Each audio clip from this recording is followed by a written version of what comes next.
A paz do Senhor, meus queridos, Deus abençoe a todos. Aqui é o pastor Djalma, gravando mais um vídeo aqui de edificação espiritual, né?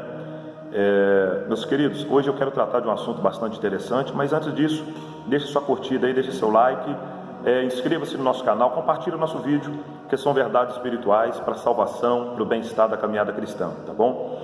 Hoje eu quero tratar do assunto que é muito decorrente aí no nosso meio, que é quando as pessoas recebem a revelação do Evangelho, eles entendem agora o caminho, mas por causa de pai, mãe, mulher, marido, filho, amigo, grupo de convívio, eles ficam divididos e eles acabam amando mais pessoas, coisas, grupos, situações, status do que o próprio Cristo, e acabam perdendo-se e não alcançando a salvação em decorrência de não ter coragem de aborrecer muitas vezes o grupo, ou as pessoas, ou até a família por causa de Cristo. Isto é um problema muito grave, ok? Porque na palavra de Deus vai nos mostrar claramente que muitas vezes os amigos não vão compreender a chamada para a vida espiritual, a chamada para o verdadeiro caminho. Muitas vezes a família não vai compreender, muitas vezes, meus amados, o grupo de convívio não vai compreender, e muitas vezes o nosso estilo de vida também não vai meio que se adaptar bem com isso. Então, a vida cristã, ser discípulo de Cristo, caminhar para o céu, viver de verdade a proposta do Evangelho, requer de cada um de nós renúncias. Não tem como entrar no caminho de Cristo, ser discípulo de Cristo, se tornar um participante da glória de Deus, passar a fazer parte do reino de Deus, sem renunciar a alguma coisa. Então eu quero basear esse papo nosso aqui em Lucas capítulo 14, ok? Que vai dizer para nós o seguinte, a partir do versículo 25, tá bom, gente? Ora, ia com ele quem? Com Jesus, uma grande multidão, e voltando-se disse-lhe: se alguém vier a mim e não aborrecer seu pai, mãe, mulher e filhos, irmãos, irmãs, e ainda também sua própria vida, não pode ser meu discípulo. Jesus foi enfático, uma grande multidão acompanhava ele. Aqui não estava só os discípulos, não era uma conversa só para amadurecidos, não. Ele deixa bem claro para toda aquela multidão que gostava dos milagres dele, que ficava maravilhada, de ver os milagres, os prodígios, sabe, as transformações, as libertações, as curas, sabe, as ações sobrenaturais que Cristo realizava. Aquelas multidões ficavam maravilhadas de ver como ele expulsava os demônios, como ele consolava os abatidos, como ele fazia multiplicação de pães, como ele fazia coisas tremendas. Mas aquela multidão não havia entendido o seguinte, que para ser discípulo dele, para caminhar na presença dele, para andar após ele e depois segui-lo para o céu, é necessário renúncia, é necessário abrir mão de coisas que desagradam a ele, é necessário romper, meu irmão, minha irmã, com situações, com envolvimentos, com grupos muitas vezes que não tem nada a ver com a vontade de Cristo e que nos impedem de servir a ele. Então ele deixa claro aqui, ele diz assim, se alguém vier a mim e não aborrecer seu pai, mãe, mulher, filhos, irmãos e irmãs, e ainda a sua própria vida, não pode ser meu discípulo. Não tem como agradar todo mundo e agradar a Cristo. Não tem como fazer a vontade de todo mundo e agradar a Cristo. Entendeu? Tem momentos, meu irmão, minha irmã, que o Senhor vai falar ao seu coração, ou já tem falado ao seu coração, ou talvez você está me ouvindo, já passou por isso, que você vai ter que escolher entre o bem-estar com alguém e ser servo de Cristo, e andar no caminho de Cristo. Muitas vezes os amigos não vão entender e vão te achar quadrado, vai falar, que isso, você já tem religião, não, que isso, você já é uma pessoa boa, você não precisa de igreja, você não precisa disso, vamos curtir a vida, vamos continuar do jeito que nós estamos mesmo. E você vai ter que aborrecer dizendo, não, eu agora estou seguindo a Jesus Cristo, eu agora entendi a verdade, essa verdade me libertou, essa verdade me iluminou, e eu vou trilhar o caminho de Cristo, eu vou viver para a glória de Cristo. Porque agora eu entendi que a salvação é Cristo, que a verdadeira riqueza é Cristo, que a verdadeira felicidade é Cristo, que não há caminho fora de Cristo, que fora de Cristo tudo é engano, tudo é ilusão, tudo é mal, tudo é errado, mesmo que pareça ser bom, e que o verdadeiro caminho para o céu é Jesus Cristo. E muitas vezes vai acontecer com pai e com mãe, às vezes vai acontecer com marido e esposa, às vezes vai acontecer com filhos e pais e filhos, porque nem todos entendem a verdade do caminho da salvação, nem todos compreendem o Cristo verdadeiro. Como eu tenho falado constantemente nos vídeos que eu faço, o Cristo popular, todo mundo quer ele, que é aquele Cristo que abençoa, não convida ninguém ao arrependimento, não confronta ninguém. Não, está todo mundo certo, está todo mundo de boa e ele abençoa todo mundo. Mas o Cristo verdadeiro bíblico, ele ama a todos, veio salvar todos, mas a sua mensagem é: arrependei-vos, crede no Evangelho, examine a Escritura, porque vocês vão encontrar nela a vida eterna, são elas que de mim testificam. Aquele que me ama obedece às minhas palavras. Está entendendo? O Cristo bíblico, ele vai falar igual ele está falando aqui, versículo 26 de Lucas 14: se alguém vier a mim e não aborrecer seu pai, mãe, mulher, filhos, irmãos e irmãs, e ainda a sua própria vida, não pode ser meu discípulo. Para seguir a Cristo, nós temos que aborrecer a nós mesmos, porque muitas vezes nós estamos vivendo uma vida que não tem nada a ver com a vontade de Deus. Nós temos práticas, vícios, costumes que não tem nada a ver com a vontade de Deus, e a gente está apegado naquilo, e a gente gosta daquilo, e a gente se satisfaz às vezes praticando essas coisas. E o Senhor está dizendo: olha, você quer me seguir? Você quer realmente andar no caminho espiritual verdadeiro? Você quer verdadeiro andar no caminho do céu? Você quer verdadeiramente usufruir e viver a graça de Deus, o poder salvífico do Senhor? Você precisa renunciar e aborrecer a você mesmo. Em momento algum Jesus está dizendo aqui que nós precisamos, irmãos, ter prazer de aborrecer as pessoas, ter prazer de entristecer as pessoas. Não é isso que o texto está dizendo. O Senhor não está dizendo aqui que nós temos que parar de conviver com a nossa família, que nós agora temos que viver isolados. Não é isso que o Senhor está dizendo. O Senhor não está dizendo aqui que nós temos que viver, aquela ideologia do sofrimento e da miséria, que só pode servir a Deus quem viver na miséria, ou quem viver em depressão e tristeza. Não é isso que ele está dizendo aqui. O que ele está dizendo é que entre ele e a família nós temos que estar com ele. Entre ele e os amigos nós temos que escolher a ele. Entre ele e o status social nós temos que estar com ele, porque a família não pode nos levar para o céu, os amigos não podem nos levar para o céu, o cargo e o status social não podem nos levar para o céu, mas ele é aquele que tem poder para perdoar nossos pecados, para nos lavar e nos fazer aptos ao reino dos céus. O que ele está dizendo aqui é que entre escolher obedecer a Deus e obedecer às pessoas, nós temos que obedecer ao Senhor. E muita gente está abrindo mão do céu, abrindo mão da salvação, porque eles estão escolhendo agradar todo mundo. Vou te dar um exemplo aqui. Na época que Cristo andou pela terra, muitos fariseus e saduceus, escribas e pessoas da nata da sociedade, assim como o próprio Nicodemos, creram em Cristo, entenderam que ele era o Messias, entenderam que ele era o Salvador, mas não declaravam publicamente, porque tinham medo da repercussão que aquilo geraria no seu meio de convívio, de como as pessoas iriam pensar sobre eles.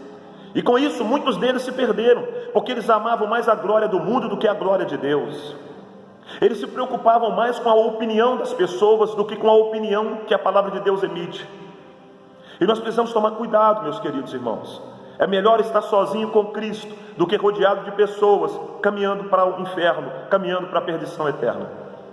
É melhor muitas vezes, amados irmãos, estar sozinho com o Senhor do que estar rodeado de pessoas que não têm peso espiritual nenhum sobre a nossa vida, ou melhor, até tem peso espiritual sobre nós, mas o peso espiritual negativo, de perdição, de desobediência a Deus, de um caminho oposto ao caminho que Cristo veio trazer para nós. E é por isso que Cristo então, no meio daquela multidão, ele levanta a voz e diz: se alguém vier a mim, você quer vir a Cristo? Você quer receber a salvação de Cristo? Você quer viver a graça dele, a misericórdia dele, a bondade dele, a alegria dele, o poder dele sobre a sua vida? Você verdadeiramente quer conhecer a Cristo e ser transformado por ele, e ser salvo por ele, e receber através dele a vida eterna, a salvação eterna, o direito a entrar na cidade santa, na mansão celestial, aonde não há pranto, não há dor, não há tristeza, onde há alegria eterna? Você realmente quer isso? Então você muitas vezes vai ter que aborrecer pai, mãe, mulher, filho, marido, família, amigos. Você às vezes vai ter que aborrecer sua própria vida, negar a si mesmo, porque todos nós somos pecadores, e todo pecador é apegado em coisas, e apegado muitas vezes em coisas que são contrárias à palavra de Deus e à vontade de Deus.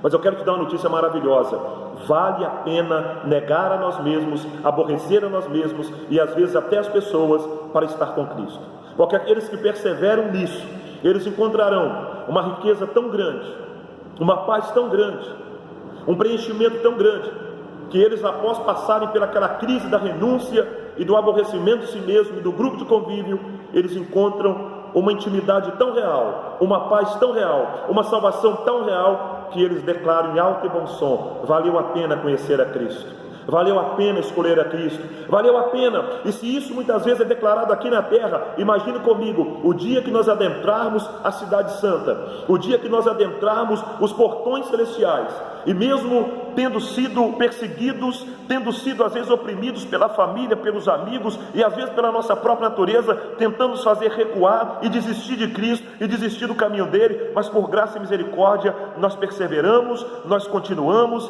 nós esforçamos, e naquele grande dia, nós seremos recebidos em glória. Naquele grande dia nós vamos dizer: valeu a pena, porque a Bíblia diz que vai chegar um dia que o Senhor vai enxugar de nossos olhos toda lágrima. E é interessante que eu quero aproveitar esse vídeo, convidar você, nós estávamos em Lucas 14, vamos lá em Apocalipse agora, para a gente poder ter uma noção sobre isso, de como vai valer a pena. Meu querido, a Bíblia Sagrada é fantástica, é maravilhosa e é verdadeira, sabe? Ela não tem a ver com relativismo humano, ela tem a ver com uma verdade absoluta da parte de Deus, tá? E aqui no capítulo 2 em diante, que começa a falar sobre as cartas de Apocalipse, tem algumas promessas que diz assim, ó, versículo 7 do capítulo 2 de Apocalipse, preste atenção: quem tem ouvidos ouça o que o Espírito diz às igrejas. Ao que vencer, dar-lhe-ei a comer da árvore da vida, que está no meio do paraíso de Deus. Ao que vencer o quê? Muitas vezes tem que vencer a si mesmo, porque às vezes a nossa carne, ela quer viver de maneira contrária à vontade de Deus, fazendo com que nós percamos a salvação, fazendo com que nós não fazemos parte do reino de Deus. Então é preciso vencer. O mundo que apela, tentando nos desvirtuar e nos iludir com sua beleza e com seus enganos e com suas ilusões, às vezes a família, às vezes os amigos, ao que vencer. Depois aqui também, o versículo 11 do capítulo 2 diz assim: quem tem ouvidos ouça o que o Espírito diz às igrejas. O que vencer não receberá o dano da segunda morte. O que é o dano da segunda morte? É o juízo final, é a condenação eterna. Porque a primeira morte, todos nós passamos por ela, a maioria das pessoas vão passar por ela, exceto aqueles que alcançaram o arrebatamento em vida, que é a primeira morte física. Todo mundo morre fisicamente. Agora a segunda morte é morrer fisicamente e ser lançado eternamente na negrura das trevas, no lago do fogo, no inferno, no sofrimento eterno. Aquele que vencer, que verdadeiramente firmar-se em Cristo e confiar em Cristo e amar a Cristo e a sua palavra, esse não vai receber o dano da segunda morte. Então vale a pena, né? Vale a pena aborrecer a si mesmo, vale a pena aborrecer o meio de convívio muitas vezes e estar firmado em Cristo, tá? O versículo 17 do capítulo 2 diz assim: quem tem ouvidos ouça o que o Espírito diz às igrejas. Ao que vencer, dar-lhe-ei a comer do maná escondido, e dar-lhe-ei a pedra branca, e na pedra um novo nome escrito, o qual ninguém conhece senão aquele que o recebe. Vida é na eternidade. Eu não vou nem detalhar o significado da pedra branca aqui, dessa pedra branca, do maná escondido, porque isso aqui são delícias eternas, são maravilhas eternas que o Senhor vai conceder àquele que vencer. Num outro vídeo eu posso estar detalhando o significado de cada coisa dessa aí, amém? Ainda no capítulo 2, nós vamos ler também o versículo 26, diz assim: ao que vencer e guardar até o fim as minhas obras, eu lhe darei poder sobre as nações, e com vara de ferro as regerá, e será quebrantado com vaso na mão do oleiro, como também recebi de meu Pai, e dar-lhe-ei a estrela da manhã. Quem tem ouvidos ouça o que o Espírito diz. Reinar com Cristo no milênio e por toda a eternidade. Está reinando com Cristo. Miseráveis pecadores como eu e você, temos um chamamento sobre a nossa vida, temos uma proposta de Deus sobre nós através de Cristo, de nos salvar, de nos perdoar, de nos dar a vida eterna e de nos levar a reinar com Cristo. Que graça, que privilégio, que maravilha, que delícia, que bênção inefável. Nós não merecemos nada disso, mas o Senhor nos oferece gratuitamente através de Cristo, da morte de Cristo, do sacrifício de Cristo, do Evangelho de Cristo. Somos convidados a viver essa maravilha, mas temos que negar a nós mesmos e às vezes aborrecer a nossa vida e aqueles que estão à nossa volta temporalmente, temporariamente, ou quem sabe até de uma maneira constante, independente de algum caso ou outro, ok? Capítulo 3, versículo 5 de Apocalipse: o que vencer será vestido de vestes brancas, e de maneira nenhuma riscarei o seu nome do livro da vida, e confessarei seu nome diante de meu Pai, diante dos seus anjos. Quem tem ouvidos ouça o que o Espírito diz às igrejas. Eita, glória a Deus! O Senhor está dizendo, vai confessar nosso nome diante do Pai, diante dos anjos. Seremos honrados na eternidade. Aleluia. De maneira nenhuma nosso nome será arriscado no livro da vida. O que é isso? O livro da vida é o livro onde o nome dos salvos, daqueles que se convertem verdadeiramente em Cristo, estão escritos. E o Senhor está dizendo, o que vencer, o que perseverar, o seu nome não será arriscado. O seu nome vai permanecer naquele memorial, no livro dos salvos, com glória a Deus, e será confessado diante do Senhor.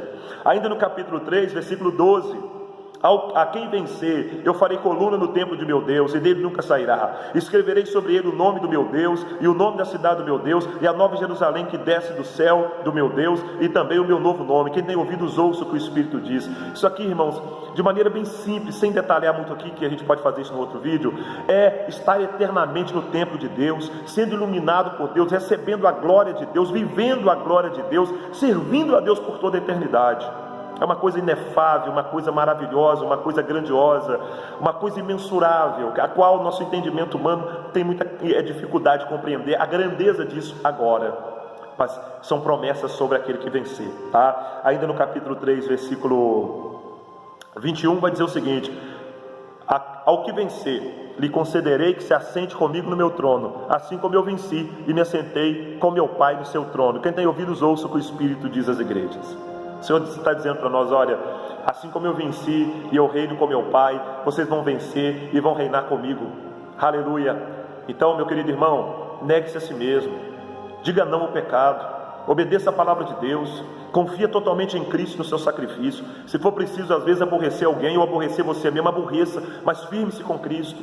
Ok? Esse aborrecer aqui não quer dizer que você tem que ficar inimigo de ninguém, não. Ore por essas pessoas, peça a Jesus para salvá-las, peça o Espírito Santo para abrir o entendimento delas, mas não deixe de caminhar com Cristo por causa delas. Não abra mão da salvação por causa delas, não abra mão da vida com Deus por causa delas. Não tem como agradar o mundo e agradar a Deus, não tem como. Não tem como. As pessoas, enquanto estão com seus olhos espirituais escurecidos, eles não compreendem o caminho de Deus e acham uma loucura, e às vezes se iram, e às vezes perseguem, às vezes lançam palavras, mas nos importa obedecer a Deus e não os homens. Certa vez o apóstolo Pedro com o apóstolo João foram pegos ali por pregar o evangelho, até apanharam, foram presos ali, e depois foram soltos, e os líderes falaram para ele: olha, vou soltar vocês, mas não falem mais nesse nome. E eles disseram assim para eles assim: não tem como. Nós não podemos deixar de falar do que temos visto e do que temos crido. Nos importa obedecer a Deus e não os homens. Em muitos momentos, debaixo de ameaça, de crise, nos importa escolher obedecer a Deus, mesmo com risco, do que obedecer aos homens. Façamos, pois, a vontade do Senhor e alcancemos, pois, o céu de glória, a vida eterna, que é o mais importante de tudo. Essa vida é passageira, dinheiro é passageiro, amizades são passageiras, mas aquele que vive com o Senhor estará eternamente com Ele. Amém? Deus abençoe a todos. Comenta aí, curte, compartilha esse vídeo, tá bom? E em breve vai cair mais vídeos aí de edificação espiritual. Compartilha aí o nosso canal no YouTube, para que mais pessoas sejam alcançadas. Divulgue aí pra gente, tá bom? Preste esse serviço ao reino de Deus, tá bom? Deus abençoe sua vida, sua família, em nome de Jesus.